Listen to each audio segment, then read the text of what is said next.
Hey, everybody, and welcome to episode number 130 of Showing Up Perspectives on Cancer. This show was created as a safe space for cancer patients, survivors, and supporters all come together right here from around the world to share their stories and connect, as well as find resources that provide healing, hope, and resilience.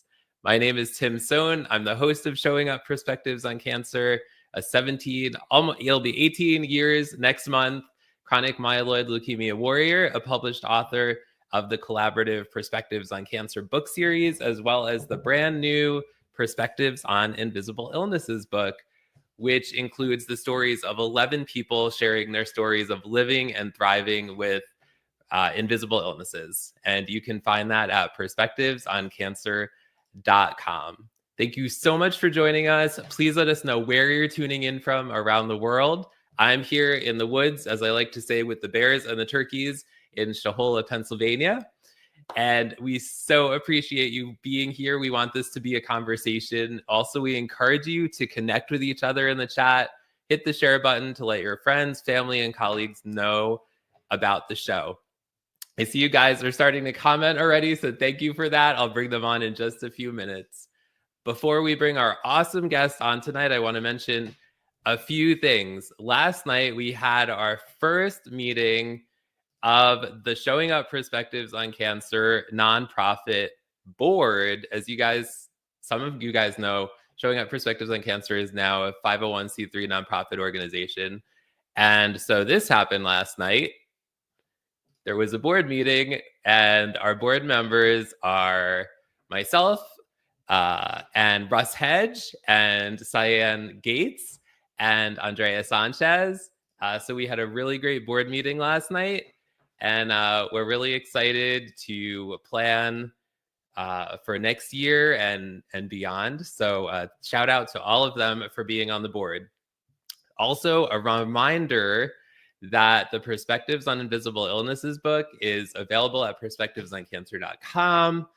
And like I was saying before, it has 11 stories of living and thriving with different invisible illnesses, such as different cancers, chronic fatigue syndrome, chronic anxiety, depression, and many more. So definitely check it out at perspectivesoncancer.com. And all the proceeds from the books go to the Showing Up Perspectives on Cancer nonprofit organization, which supports cancer patients, survivors, and supporters.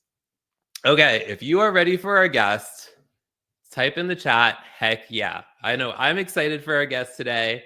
We're going to have a great conversation, myself and Terry Healy. Terry is a survivor of a facially disfiguring and life-threatening cancer.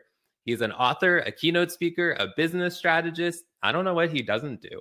He challenges audiences to face their adversities and to apply his framework of 5 key principles to gain confidence and find joy in their personal and professional lives. So let's give it up for Mr. Terry Healy. Hi, Terry. Welcome to the show. Hey, Tim. How you doing? Thanks for having me. I'm doing great. How are you tonight? Excellent. Can't complain.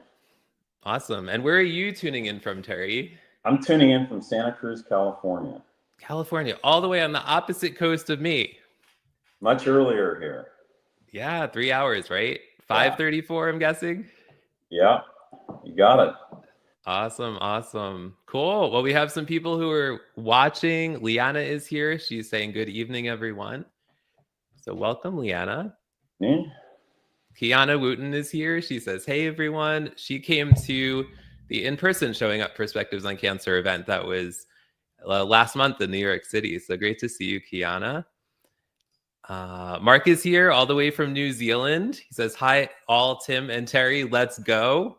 Wow. So welcome, Mark. Mary is here. She says, hey, nonprofit, congratulations. Thank you. Yeah, right on, Tim. Thank you, Terry. Gretchen Norling Holmes is here. She says, hey, Tim. Hey, Gretchen. Gretchen's a previous guest on the show. Ashok is here. He says, hey, heck. Hey, heck, back at ya. So welcome everybody, whether you're here live, whether you're here on the replay, we really appreciate you being here. So Terry, are you ready to get this conversation started? Yeah, let's do it. Awesome.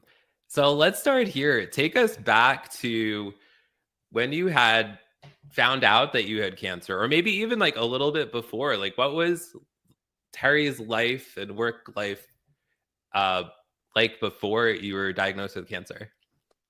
Yeah, so Tim, I was 21 years old. I was a senior at UC Berkeley. I was living, as I like to say, life on easy street. You know, there really weren't any issues that were going on. And then out of nowhere, there was a little bump that formed behind my right nostril. Originally, it really wasn't considered to be that big of a deal. It took them a while to diagnose it, but when they did diagnose it, I ended up with a fibrosarcoma, a very rare form of cancer. Sarcomas are really rare, but fibrosarcomas are a subclass of that are really, really rare. But anyway, they were able to, what they thought, clean it out. I didn't need any further treatment, and things looked really rosy. But it was 6 months later when I had the recurrence that's really when my life changed and turned upside down. Wow. So tell us about, well, first of all, tell us about like what was your reaction to finding out that you had cancer the first time, and then walk us through like how did you find out that it recurred, and maybe like how was your reaction different the second time? Yeah. So the first time, again, being 21 and being told, hey, this is rare, but we got it in the early stage. Looks like we were able to remove everything. I think at 21, you kind of feel like you're invincible, right? And you sort of take it in stride and say, okay, cool. And within months, I was sort of falling back into just life as normal. But I think, when everything sort of changed and the recurrence happened, I was facing a very different situation where everything happened really quickly and everything seemed to be accelerated, urgent. There was a sense of urgency with the doctors. Everything changed. And so at that point, I ended up having an 11-hour procedure that resulted in the removal of half of my nose, the shelf of my right eye, the muscle and the bone from my right cheek, part of my upper lip, part of my hard palate, and 6 of my teeth. And Tim, I woke up attached to my chest because they had to transplant a full thickness skin graft from my chest to fill in this cavity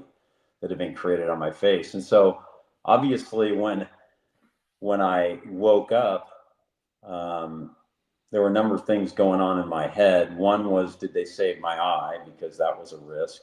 I was very blessed that they saved my eye. But when I looked at myself, I can't describe it any better than to just say I look like the Elephant Man. I mean, it was just shocking to see. But I will say, fortunately, I was a very positive person and had always kind of had hope and faith. And so a lot of those things gave me a lot of the tools and strength to get through it.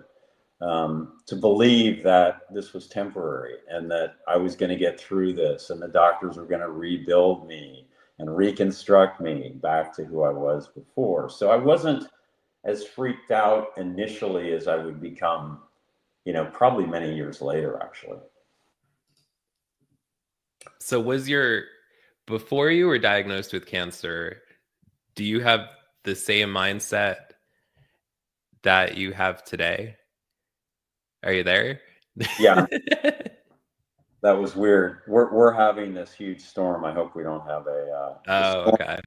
A huge storm coming and it's windy. So I missed that last part of your question. I'm sorry. I was talking about mindset, and so like when you were diagnosed with cancer, like had your mindset shifted at all, or when you found out you were diagnosed, like where was your mind? Yeah, I mean, like I said, I had a lot of fortunate things going on in my life in terms of being focused on I would say I still had a positive mindset, right? I believed that I was going to get through this. I believed that I was going to get reconstructed. I had a tremendous amount of hope. I think what happened over the ensuing year or 2 years, though, was that the reality of what was happening started to hit me. And the reality was that I wasn't going to be the old Terry again, right? They were not going to be able to get me reconstructed, certainly as quickly as I had hoped, nor in reality would they ever get me reconstructed. But it took time to figure that out. But that's when, my mindset changed a little bit, and I started to grapple and struggle with a lot of things, including my self-confidence and self-esteem, and so I sort of went down a fairly dark path, I would say, where losing that confidence and self-esteem created a person that was very different than who I was before. I was somebody that was avoiding social interactions. I was avoiding life, let's just say life. And Yeah. so, I was really fortunate though, Tim, that I've always been somebody that's reflected and have been open-minded and alert and attentive. And so I was blessed that I was able to meet people along the way that were incredibly positive and gave me um, sort of instrumental words at times when I really needed them. And so there were key turning points in my life that sort of helped me to realize I had to make a change. And that's when I started to rebuild who I was. And it's funny you asked about mindset. I mean, now I would say that what I was able to build was a resilient mindset. Oh, I love that. And I'm so glad you were able to do that. Yeah. I want to put up a few comments here. Ashik says, Terry is a shining role model for facing cancer. Thank you. And Kiana says, when the cancer reality hits, it comes full force. Yep. And Jennifer says, hello, all. Thanks for being here, Jennifer. And Jennifer is tuning in from Savannah, Georgia. So All welcome right. from Savannah. So Terry, did the doctors prepare you for, did you have any sort of expectation of when you came out of this surgery, how it might affect you physically? Yeah, I think, like I had mentioned, things happened really quickly when the recurrence came back, and that's when you could literally feel it behind my cheek. If you looked at me, Tim, you would say I looked normal, everything was symmetrical. You wouldn't have noticed anything, but everybody could feel it. So when I went to the tumor board, that was something that they accelerated me to get, into that group that next week. They were scheduling surgery anyway, but that tumor board was pretty, I'll say, brutal, because uh, many people on this call have probably been through that, but they it's very impersonal, and there were 15 doctors in this case, and essentially there were two of them that shook their heads kind of like this, right? Which Yeah. is a horrible signal to send a patient who's faced with a life-threatening cancer situation. So Of I course. think after that, long story short, is my doctor sat us down and he said, this is very, very serious. And you might lose your eye, you might lose most of your nose. So he prepared me for it. I certainly wasn't in a place that I could absorb it or digest what he was saying. So I Sure. have had to bound out of the examining room into the bathroom, and I'll never forget dry heaving in the bathroom and crying at the same time, which I can't say I've Mm. ever experienced at any other point in my life. But Oh, no. but anyway, yeah. So there was some preparation at that point, and then it was literally, days later that they put me under the knife, and so um, it all happened very, very quickly. Yeah. Yeah. Thanks for sharing all of that. I appreciate it, Terry. Everybody, we're here at Showing Up Perspectives on Cancer with our awesome guest, Terry Healy. Uh, Terry, let's talk about judgment. Did you fear judgment at all after you had your surgery? And has that evolved at all throughout the years? It's a great question. And absolutely, I felt judgment. I think when I first recognized really that I was being judged and looked at differently was when I left my hospital room after, I don't know, I was in there something like 20 days. And when I went down to be picked up by my parents to go home, I sat in the waiting room. They were going to pick me up curbside, right?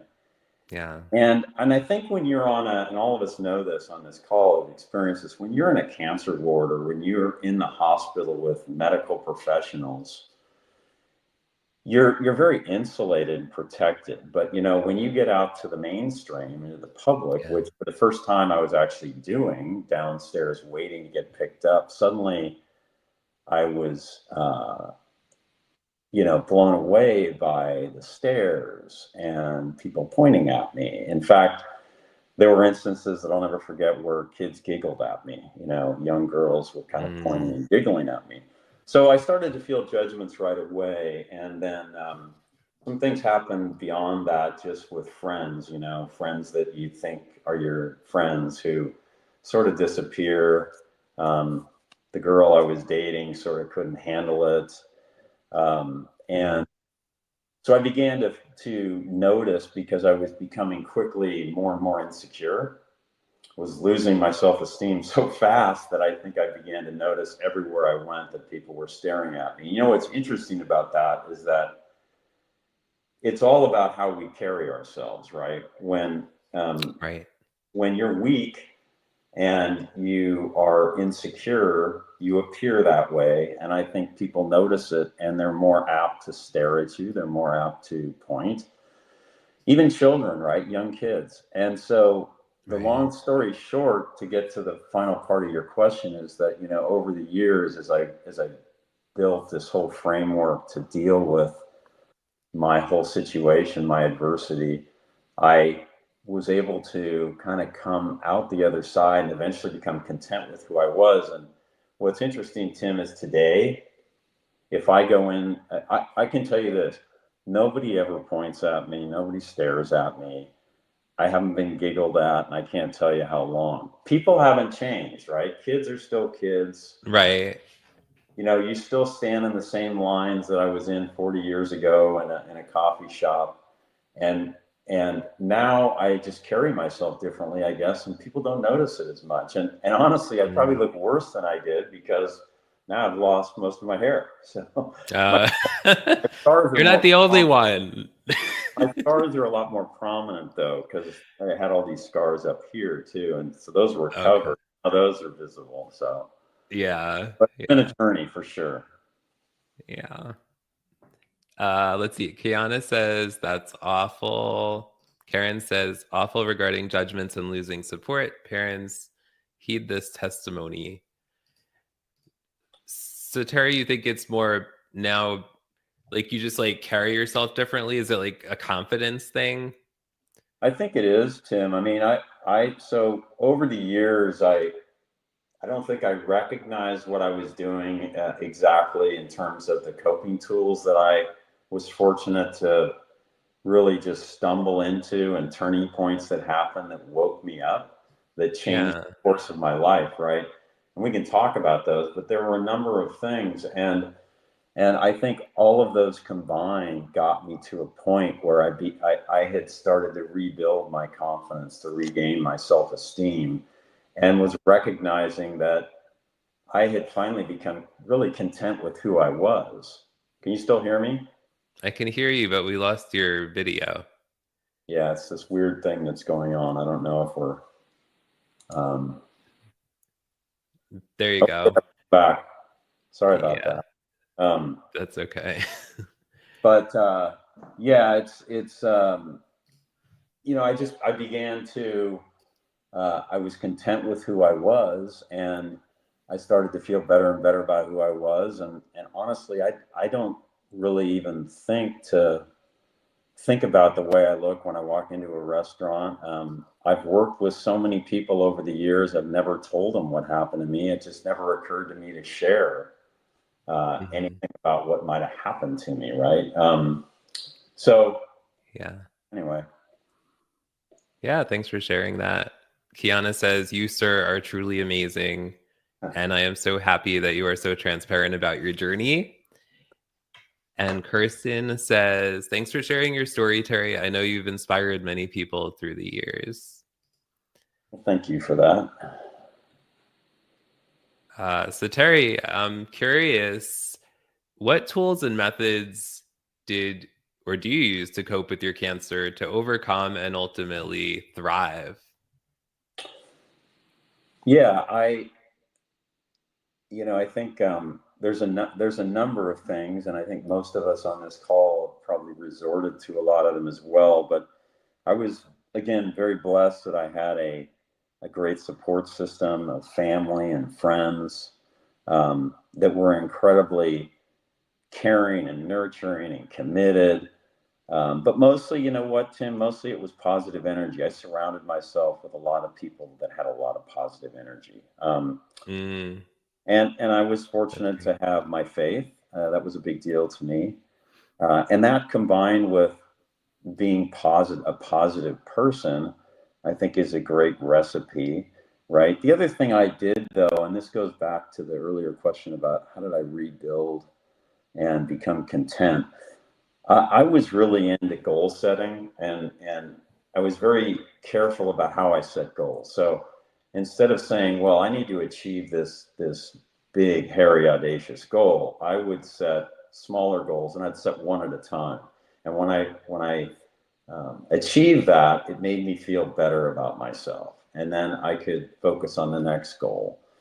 And so there was a lot of goal setting in my life. I was very focused on being balanced in terms of how I lived my life. I had outlets to keep me sane and to eliminate stressors from the day-to-day life that we all live in, and that helped. And then, for me, things like visualization. Um, it's sort of a form of positivity in and of itself, positive imaging or visualization, whatever you want to call it. But those were a lot of the tools I used that they really kept me moving in a positive direction, in a forward direction, realizing, as I kind of alluded to, that I was never going to, at some point, I realized I was never going to be that old Terry again, right? I was this new person. Right. I had to transform myself and become comfortable with who this transformed person was. Right.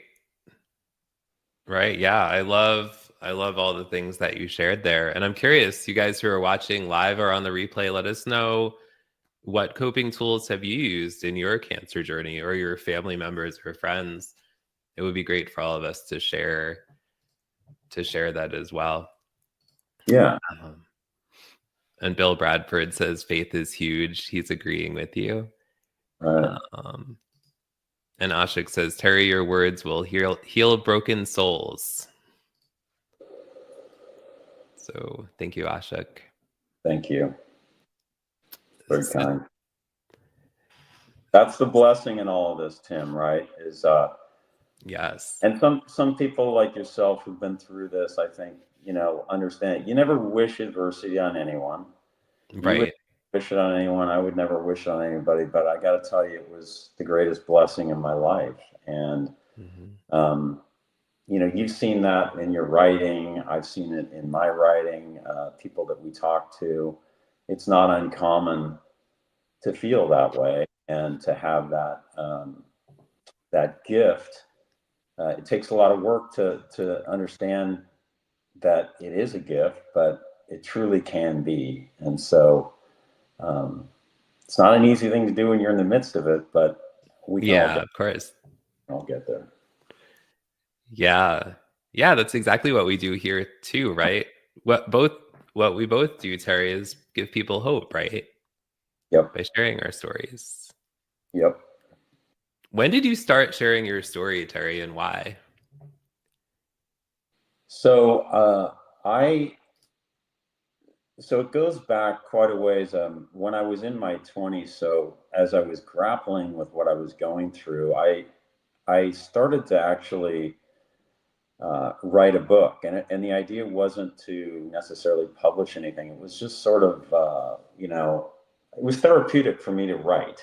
And so I wrote and wrote and Yeah. wrote. But I got to a point, Tim, when I was probably 26, where I said to myself, this doesn't have a happy ending, because I still wasn't really content with who I was. And so I shelved it. And then some things happened in my life, and I met some people that inspired me. Um, and when I finally wrote that book and got it published in 2001, the first book, that's really when um, a whole new world opened up to me that I didn't recognize. And you can recognize this, right? It's like you write a book and you don't think of yourself as somebody that people want to hear from necessarily just because you wrote a book, but suddenly you Right. have some level of credibility. And Hmm. so people say, hey, we'd love to have you speak to our group, to our association. And it's like, okay, well, I was still insecure. So that was a big hurdle for me. I had to say to myself, okay, how do I gear up to do this? But ultimately, it was all about preparation. And I knew if I was prepared, I could do whatever I had to do. And so that's when I started. So I was probably in my, let's see, um, I was probably 35, 36 when I started really sharing my story broadly with people. And Okay. then it just kind of went from there, and it became really my mission, my ministry, my passion. But I still had to pay the bills, right? So I was Yes. working in my career and building my career and all of that. And so, but I was blessed that I was able to carve out time to do that. And so it's all been a good, healthy process. That's great. Yeah. And I'm so glad you did share your story and you are still sharing your story. Yeah, and it's interesting, Tim. You and I may have talked about. There's a group called Immerman Angels. Yes. But it's really special to be able to help people, even on a one-on-one basis, who are in the midst of the battle, right? And it's not about telling them what to do. It's just listening to them and observing and understanding them. And it's such a gift to have organizations now that didn't exist, when I had cancer or any of that. There really wasn't the internet or anything, but now you can connect with people just like we are tonight, right? You got people from Alpharetta, Georgia, and California, and everywhere in All between. So over. Yeah. pretty cool. Definitely. Definitely. So everybody, we're here at Showing Up Perspectives on Cancer with Terry Healy. So Terry, you were kind of talking about this, finding a new purpose. Do you find that your life is more fulfilling because of your cancer? And it sounds like you have found your new purpose. Am I right? Uh, Without a doubt, Tim. Just like you, I just, I see the smile on your face too. I mean, it's, I have a richer, more fulfilling life because of my experience. And it just, I'm not here to say that the career I had wasn't worthwhile um, Right. or great, right? But it just, you go to bed at night and you don't feel the same way as you do when you've spoken to a group of people, or you've heard from somebody that needs help, and you feel like you're able to give them some inspiration.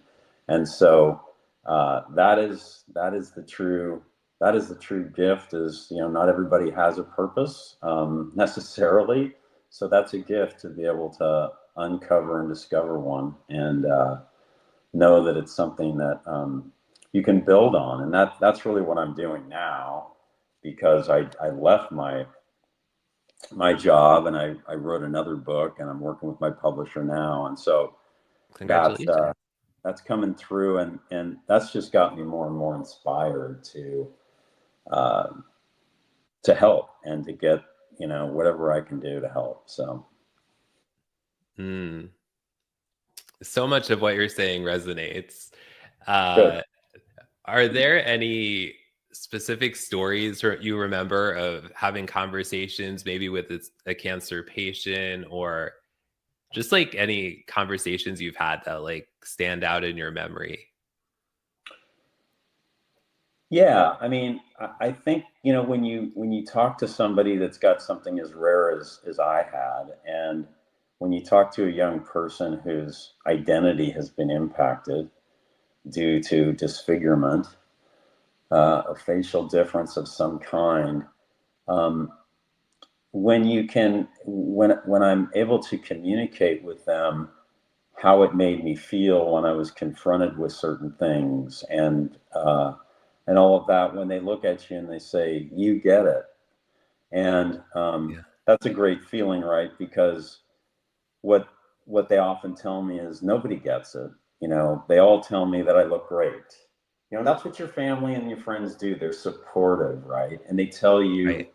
that you look great and that you're doing great. And they want to, people don't always know what to say. And, Sheryl Sandberg, I think, Sheryl Sandberg is, or the COO of Facebook, right? She did Option B and Lean In and all that kind of stuff. She talks a lot about empathy in terms of, what she went through and how she's become so much more empathetic. But she has this whole story about how when her husband died, nobody really knows what to say. So they just say, "How are you?" And it's you look great. And Right. still she could connect with people at a different level. It's very hard to make a real connection with somebody that's impactful and inspiring. And so, yeah, whenever I hear somebody say, "Yeah, you get it," nobody else really understands what I'm going through. That's really a great feeling that you can be there for them. What would you say to people that, maybe it's a family member or loved one, um, and they know somebody that has cancer and they just don't know what to say. Obviously, how are you isn't always the best question, Yeah. depending where you are in the journey. But what advice would you give to people on what they should say or do? Yeah, I would say, it's more important than what you say is just being there for people, right? Yes. Just being there with them. And you don't have to say anything. You don't have to say the perfect words. You just show your support by being there and just letting whatever happens happen. And I think, if I look back on my darkest days in the hospital and stuff like that, that's kind of what I remember was my friends and family who were just sitting in the chair waiting for me to wake up. I mean, they weren't trying to express certain words of wisdom or, "Hey, how you doing?" It's just like, I just knew they were there, and that was the most important thing for me. Yeah. Yeah, I agree with you about that. It's the showing up that matters It's the showing up that, best. and I think unfortunately a lot of people don't know what to say or do, and so they end up. And this happened to me. Good friends that just disappeared. And in hindsight, when I look back at it, I think to myself, you know, I should forgive them for that. I shouldn't hold that against them. They just didn't know how to Yeah, do it. So exactly. And Amanda Ferrera was here. Do you know Amanda, Terry? I think I've heard a podcast of Amanda's, if I'm right. Oh, okay. Cool. She might have been on a Amanda. podcast with Jill Squire, maybe, or something. Oh, I'm not. cool. Yeah, I bet she was on that. Jill often watches the show here too. Amanda was also the keynote speaker at our in-person event this year. So Oh, awesome. shout out to Amanda. And she has a question. She says, "What one resource do you wish cancer survivors had after finishing treatment?" What one resource? Wow, that's a tough question. Um, a single resource. I mean, I think it depends for everybody, but I would say one thing that does come to mind is a tool a guidebook to help you be a better advocate for yourself. Mm. I think a lot of people are disorganized. I think a lot of people don't know how to be a good advocate. I certainly wasn't until I had to be. And there are tools and books and documentation that I think there's great resources that should be handed off to patients to say, hey, this is a guidebook to help you get through, from here. These are all the resources that are available to you. These are the steps that you can take, and these are the questions you can ask, but also just documenting, journaling. I think all of those things are really helpful in the healing process. And maybe it's not for everybody, but I think a lot of the people I've talked to, that's very therapeutic in and of itself, is just being able to feel like you're starting to have control over your life and you're controlling what's happening instead of just reacting as Yes. as things happen to you. Yeah. And can you talk a little bit more about advocacy and maybe self-advocacy, and like how is that played into your story, or has it in your journey?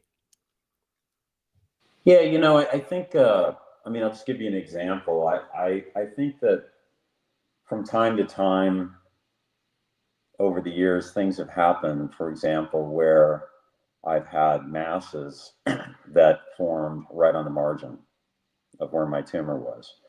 Okay. And you immediately go to, well, not everybody, I kind of go to the dark side initially and say, oh my God, what is this? And rather than just saying, oh, I don't want to be a hypochondriac, I need peace of mind. And so I'm not afraid to call up my doctor and say, hey, this is going on. I need to come in and see you like ASAP, and be demanding. They understand. I really think they do. And so just being able to get to that point of having peace of mind is really important. And so rather than toiling over things that, oh, maybe it's not a big deal, I'm sort of an advocate to say, check things out, make sure that you're okay. Because it's not just, it's, there's so many things that affect your health. And if your mental health and you're content with where you're at, you're going to be a lot better off than if you have anxiety about things. So any way to avoid anxiety is worth pursuing. Uh-oh. For sure. Are we back? God, sorry. Hanging in there. That's okay. You got the process down. Yeah. Terry, so let's talk a little bit about gratitude. Are you grateful for having this experience, this journey? Gratitude's huge. I think a couple things that we all get out of our experiences, at least for me, one is certainly gratitude, because I think, and I was fortunate to always have gratitude throughout the process, despite whatever horrific prognosis was ahead of me. And I always tried to look at the glass half full, and so I've always had gratitude that things could be a lot worse, right? And I think that Right. a big thing for me, Tim, has always been reflection. So part of my whole adversity framework that I speak about, and that's in my next book, talks a lot about reflection. And reflection is part reflecting on your day and thinking through what you learned, what what happened that might have been inspiring. But at the same time, it's also taking the time to be grateful for everything that you do have and all the good things that are going so well in your life, because we all have a lot of blessings despite whatever curses we may feel we have. And so yeah, gratitude is huge. And if I can share one quick story with you. Sure.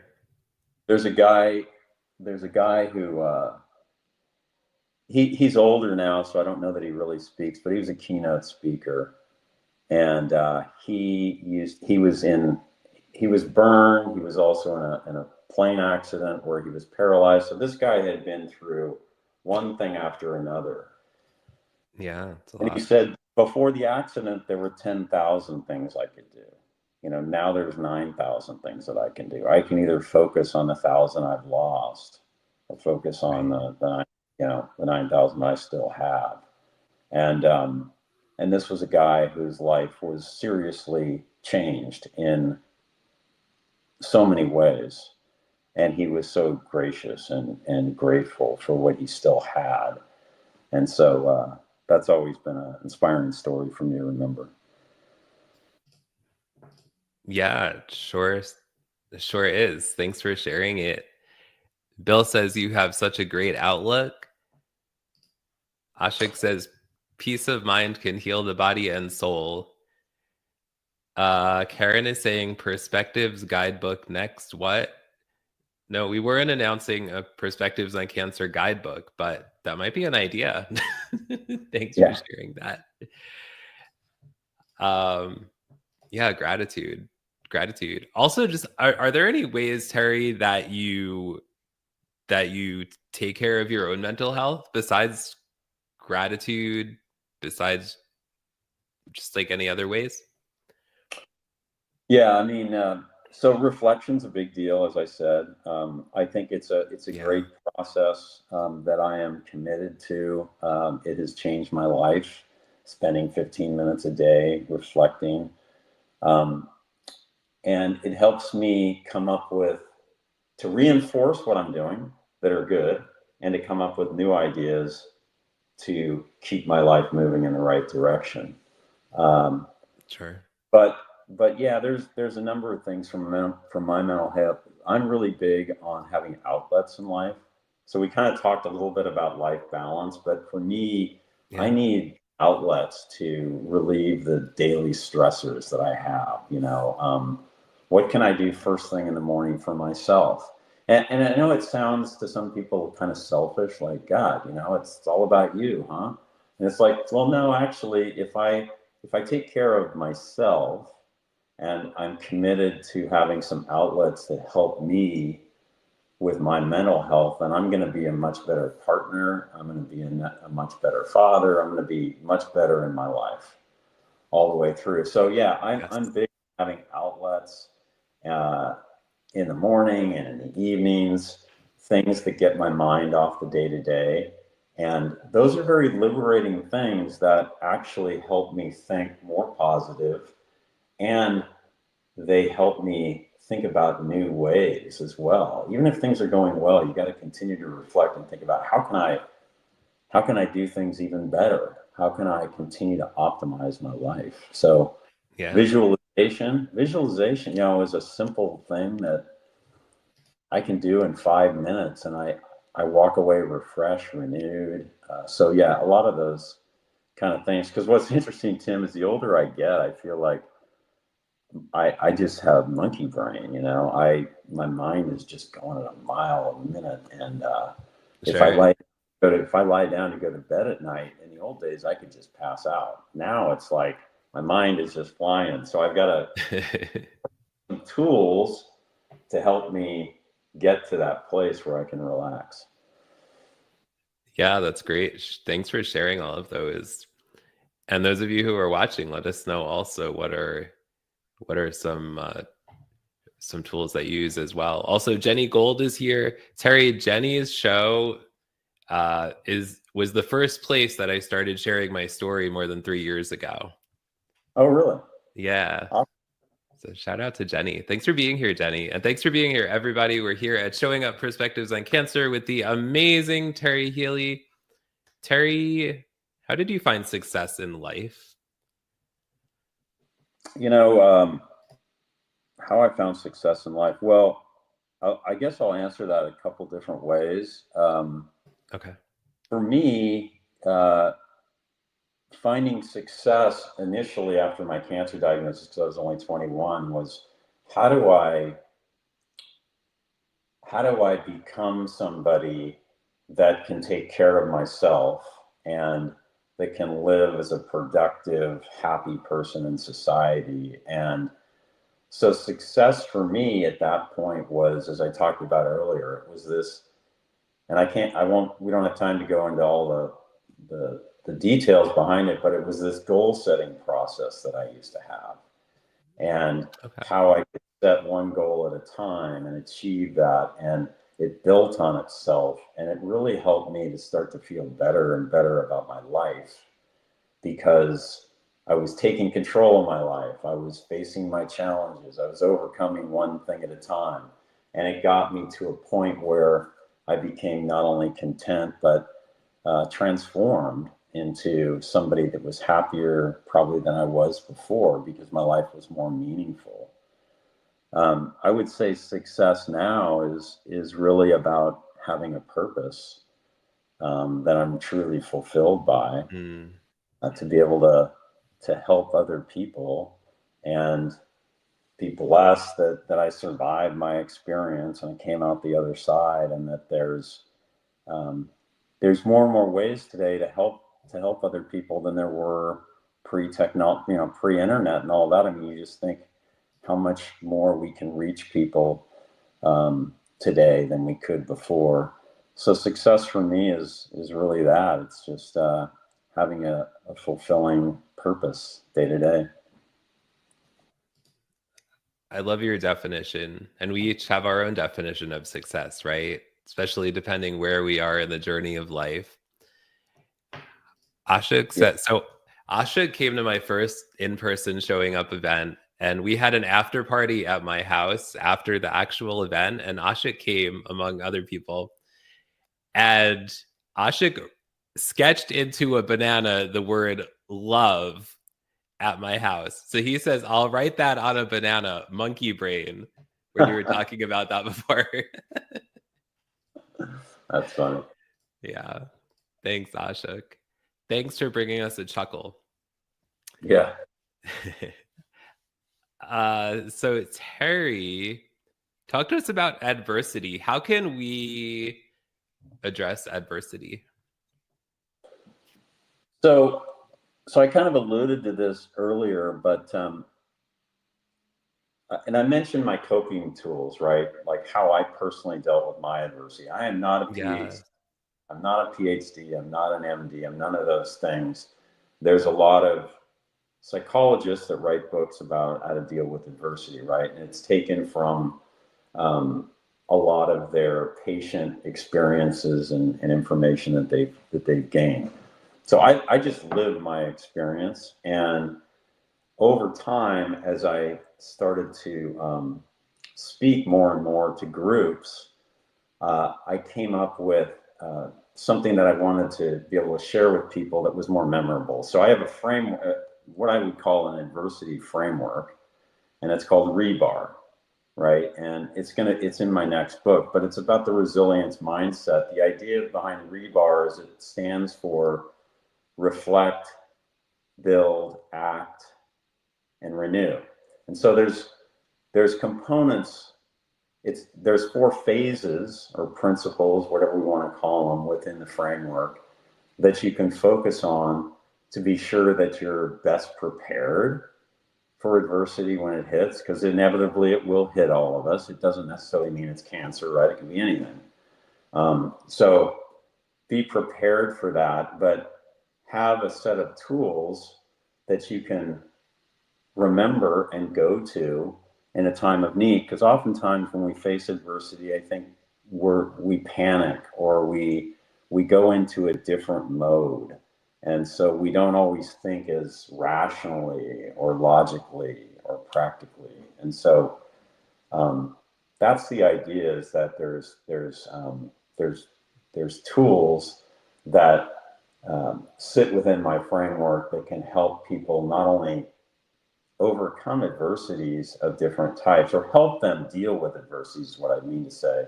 But also, along with that, it helps you to rebuild your confidence, to regain your self-esteem. Because a lot of times what happens through adversity is it impacts our self-esteem. You know, a lot of us feel it doesn't matter what the adversity is, it affects how we feel about ourselves oftentimes. And we feel worse about ourselves because of something that happened. And, you know, Martin Seligman talks a lot about, you know, the 3 Ps and stuff. We don't need to get into that here, but it's a mindset change, in terms of how you deal with adversity, and try to focus on positive sides of things, and think about the toolkit that's gonna work for you.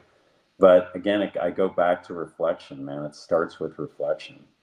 And if you can reflect, you can learn a lot about yourself, and you can learn a lot about what is a path that I can try to take to make my life better.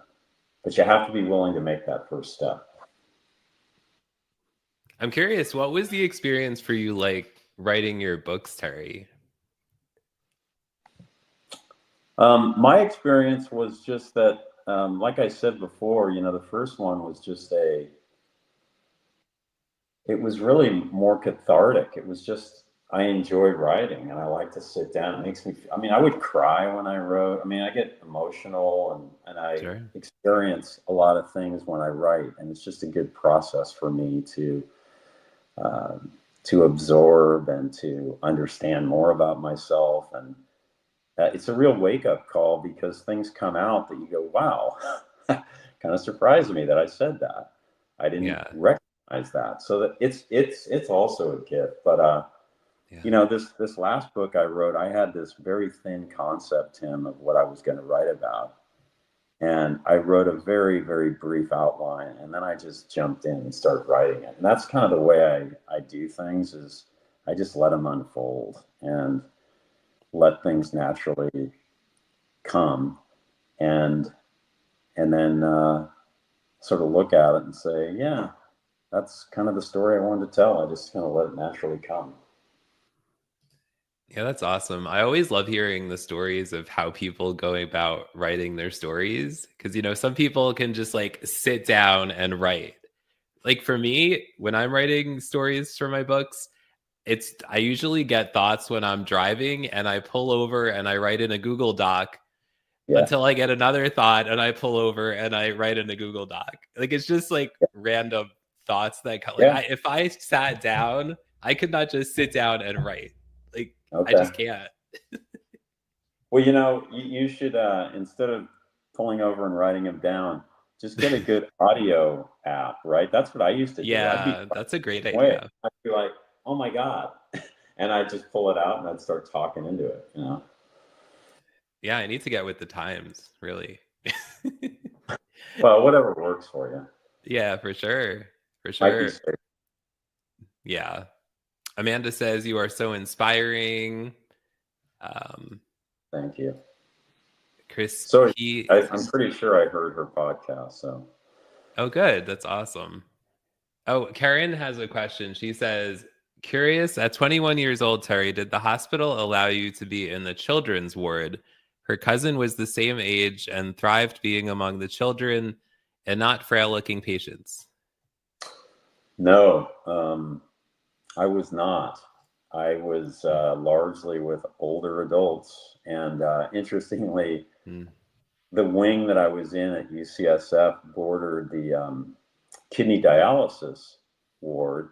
And so I that's that was most of the people that I would see every day when I made my strolls down the hallway and got to know people, was mostly people on kidney dialysis. It was kind of weird. And then it was just a Mm. mix of people. Not It wasn't a cancer ward until I went back for my radiation, where I had to be in a kind of in a lockdown because I had iridium seed implants, and that was a cancer ward. But no, I never found myself with children. Which actually, it's an interesting question. I'm actually, at the time, I would have been grateful for that, right? Because Yeah.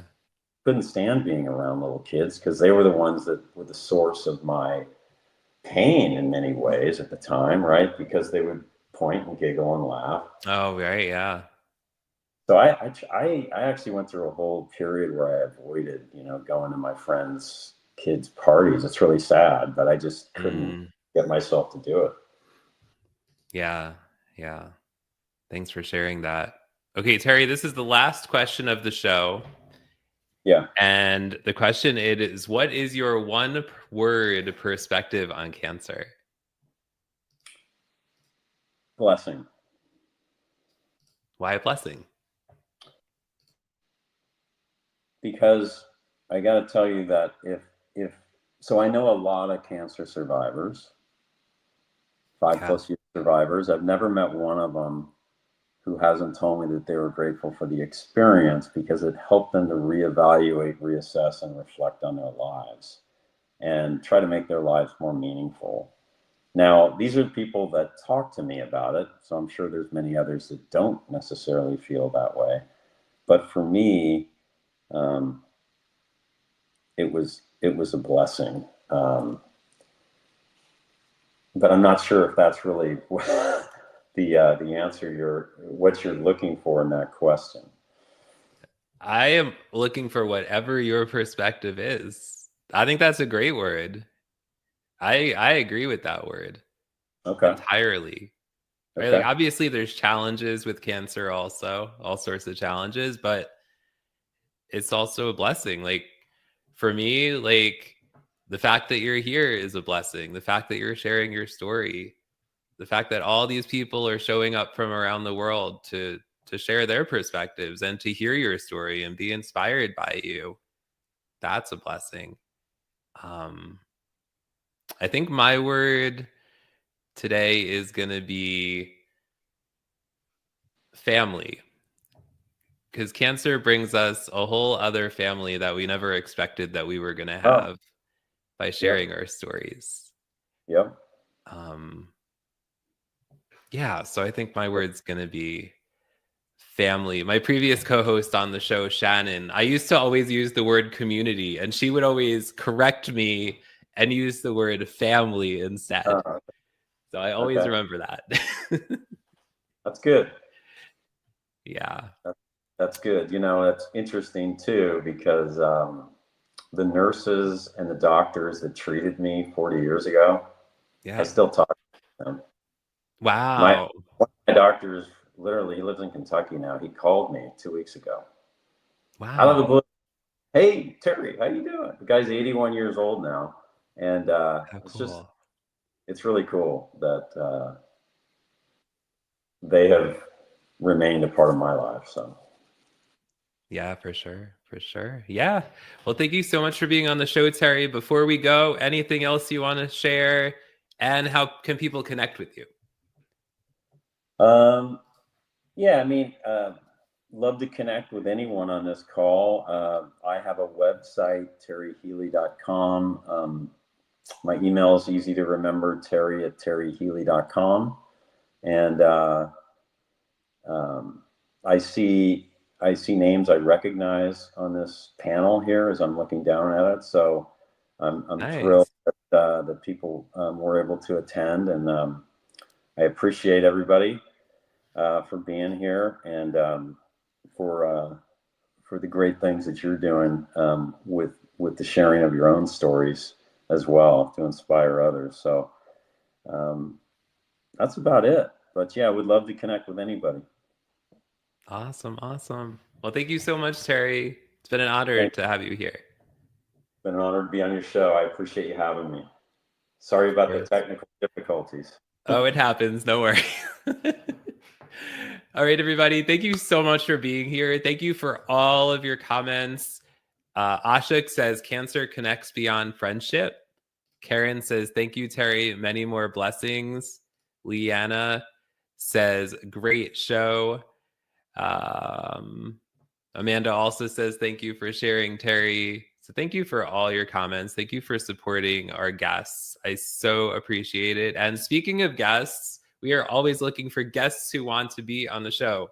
So no matter what your connection to cancer is, Maybe you're a patient, a survivor, a supporter, could be a caregiver, could be an oncologist, could be an oncology nurse, could be a mental health professional, could be an author. So many different connections to cancer people have, and all perspectives are valid, and all perspectives are invited and welcome and hoped for here. So please send me a direct message if you are interested in being a guest on the show. We'd love to have you here. I would love to have you here. And yes, next week's guest is cancer supporter Mike Ashebrunner. So I'm really excited for that. And the comments are still coming in. So thank you for all that. And we will see you next week for another episode of Showing Up Perspectives on Cancer. Have a great week, everybody. It's that time to dance. It's that time to dance. Terry, do you like to dance? Woo, here we go.